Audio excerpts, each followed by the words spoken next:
Hello, beautiful soul, and you are so much welcome to this space here at Wellness Wave Creations. My name is Orshi, and I'm your Ayurvedic health counselor and frequency healer. Today, I kind of just thought to have a random chat with you guys, not so much structured, even though I do want to talk to you guys about restructured water. And I want to talk to you guys about energy and what does this all have to do with energy, because we all want to have energy. Why do we want to have that energy? Is to actually have enough torque to make things happen in our lives. So how does that look? What is the mechanism of getting energy in the system into your biofield, and what are the most effective ways to cultivate frequency? That is what I am mostly passionate about in this space. So I am so happy you're following my work here or on my Facebook page. Again, same name at Wellness Wave Creations, where I create waves and ripples of wellness and health and topics all around and everything and anything energy and frequency. So without any further ado, think today first about a clump of coal in your one hand. And if you've ever seen coal, obviously in current society, many people have not even seen a clump of coal. I did, as when I grew up in the 1970s in Central Europe. Actually, many people still heated with coal. So I do remember the clump of coal and the smell of it. And then in the other hand, try to imagine this most beautiful sparkly diamond.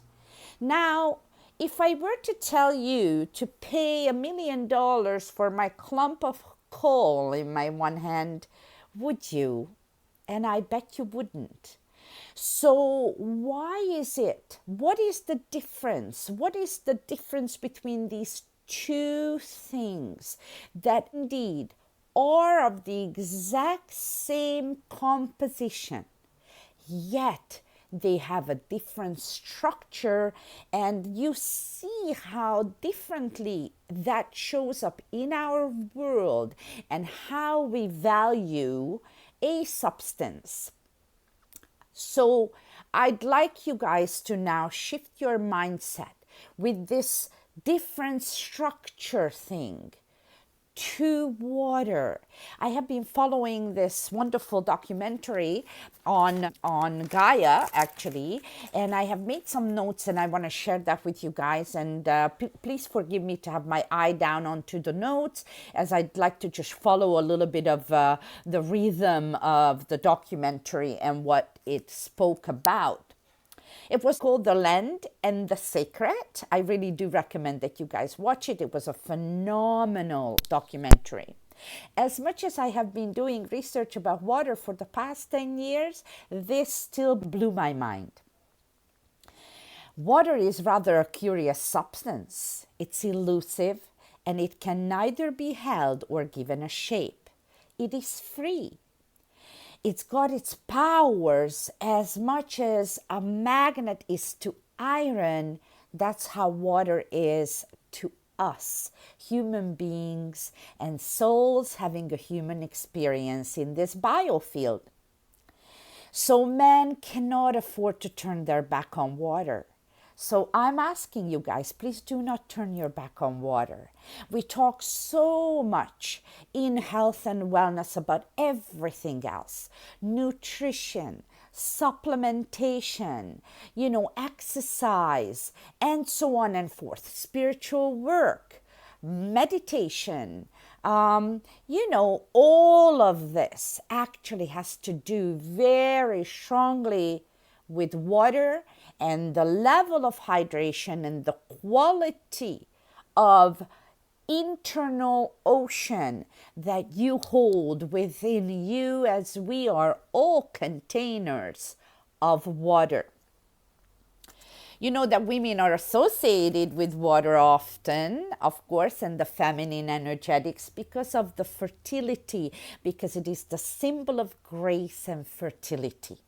So it gives life. We know that all life has started in water. Water is the greatest mother of the universe and the prime element at the origin of all things. Water is energy. It's a dynamic. It always is moving and it's always changing, and it carves the land and it creates the landscape. Isn't this amazing?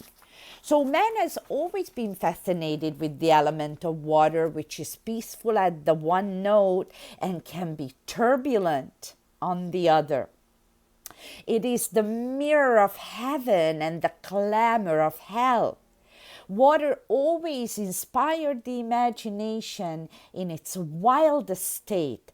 Why do you think water is connected to the sacral chakra, which is actually the chakra, the energy storehouse of our water metabolism, where we also have the responsibility of our emotions, of our creativity, our productivity, our sensuality, our reproduction.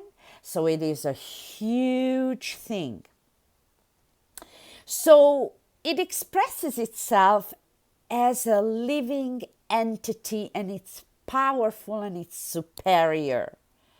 But at the foot of the Cascades, you know, even here in British Columbia, where we've got the most beautiful nature, there is no doubt why we call this province beautiful British Columbia. But water is no longer the same. You know, so the violent rush has turned into vapor. Water is never a simple substance. It is at the same time familiar and mysterious.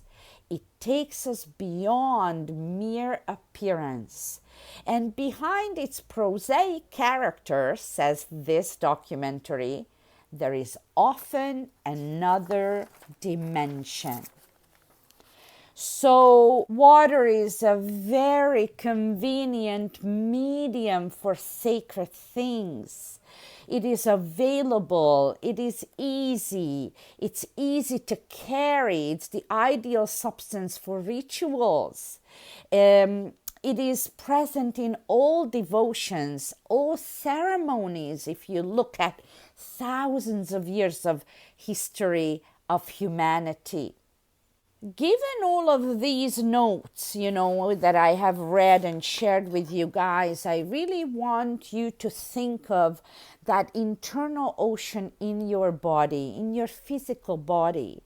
But it doesn't just have to do with the physical body. It goes way beyond. It permeates into your mind, into your emotional body, into your aura. It'll be present at that level of quality. Also, in order for you to upload and absorb all of the beautiful substances of your choice, you know, the food, your organic, beautiful substances that you choose to consume, they all need this cohesive element to actually upload into your system. So the quality of water will make a huge difference of how you utilize what you consume, and then that correlates to a particular level of frequency or vibrancy in your biofield, which then in turn will show up as a certain manifestation in your field. And the higher the quality, the greater the manifestation that you can actually alchemically achieve. You know, quantum physics and alchemy are just so close to one another that it is not even funny, but we'll talk about that another time. Today, I just wanted to kind of bring you back down to how compromised water is. And I know that this is a very difficult concept for all of us to absorb into our minds and process why that is so.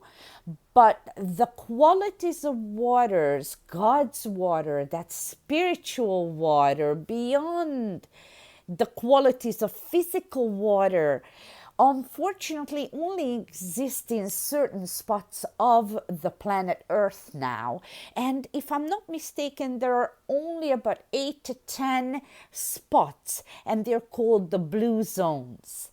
And they have recognized, a lot of researchers, scientists, of course, that in these blue zone spots, in the Himalayas, in Tlacote, Mexico, in Lourdes, France, and a few other spots, I think the island of even Sardinia, if I'm not mistaken, and so all of those spots, Okinawa, that people live way beyond age 100.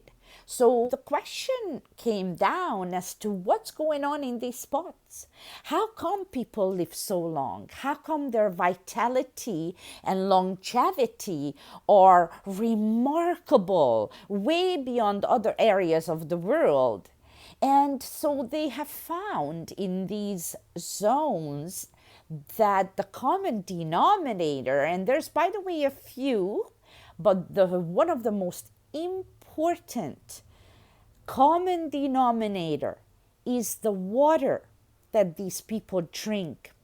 And way beyond that, it is the properties of those waters. So this is not just about mere hydration. It is not just about please drink a lot of water. I really truly believe that most of us out there are fully aware that hydration is very important.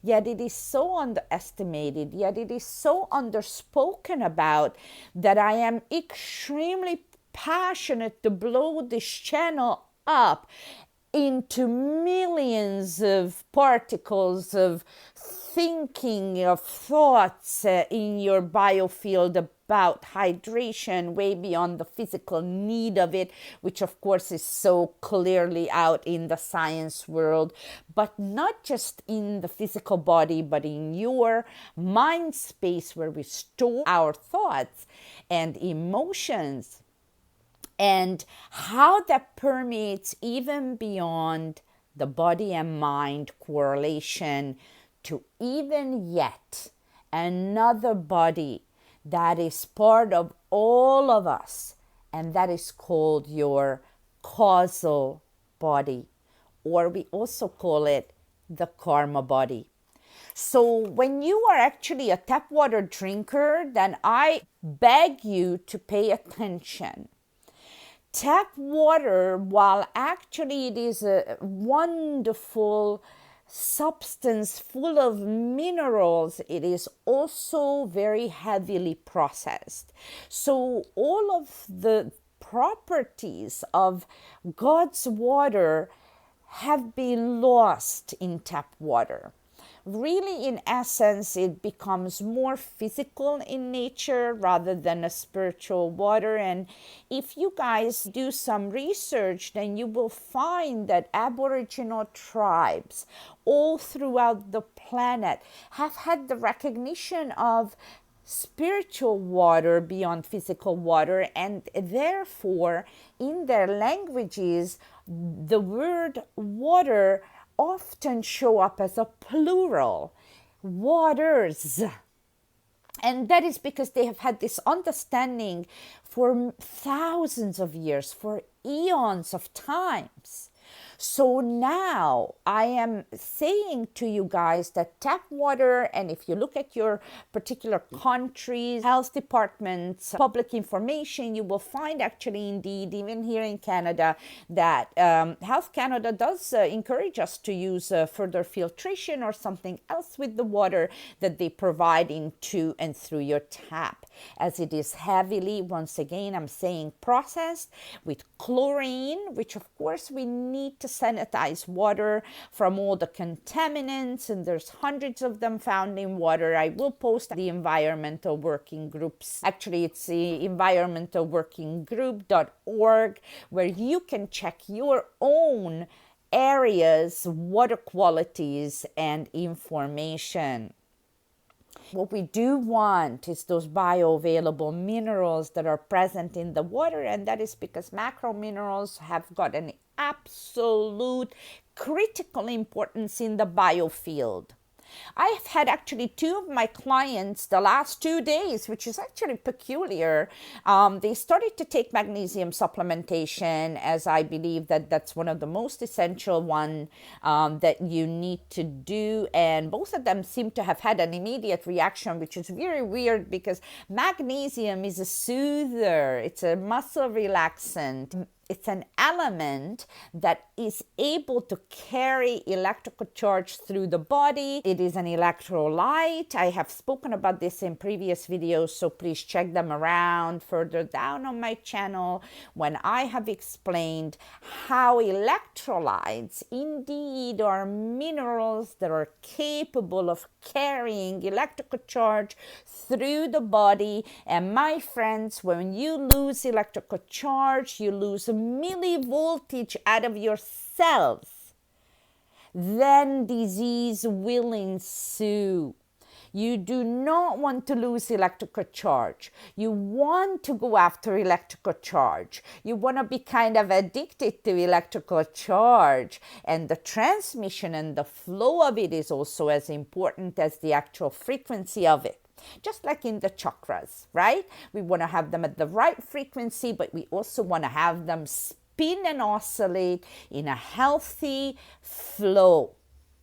Okay, so today I'm going to wrap this up, as I have got so much more to say to you guys about beyond tap water and what else is out there in the world of waters, and that miraculous area that we really need to look more into in our lives. And especially in the next few years, this is going to be a hot topic, because all of the research, even there's not going to be anything more research than your mitochondria, which is your energy factory of each cell, and genetics versus epigenetics. And I'm inviting you to my next video, where I'm going to be taking this conversation further. And I am so glad you have been here in this space, and hydrate, you guys. Look into this more. Learn more about water, just like you learn about the quality of any other substance that you put into your system. And please understand, we're talking about here the delivery system of all other substances that cannot be substituted by any other products, anything, any other supplements, any other juices, any other things. Because the question of even a juice, what is the water that it's being put into or made up of, right? Okay, so with that in mind, I'll let you go, and I'll see you soon on the next one. Namaste. Bye-bye, you all.